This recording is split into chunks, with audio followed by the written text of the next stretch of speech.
Doing CSS with React is always a subject with so many options, it can be confusing to get started. In this course, I'm going to clarify your options and introduce the concepts and syntax for CSS modules with React. We'll first set up our initial project. Then, we'll go over the basic syntax and introduce the concepts of CSS files with React components, compose, and use the state to change our components. And finally, we'll create some animation and add our final touches. As this course is focused on the exploration of CSS modules with React, some experience with React is a must.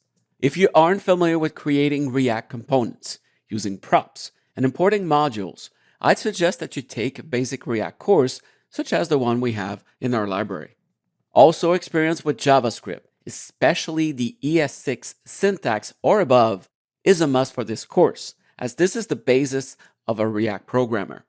Next, being familiar with terminal commands and npm isn't a must, but definitely will help you when we use these tools. As you'll see, I'm running on a Mac, but you can follow along on a PC, as the tools work exactly the same on both platforms.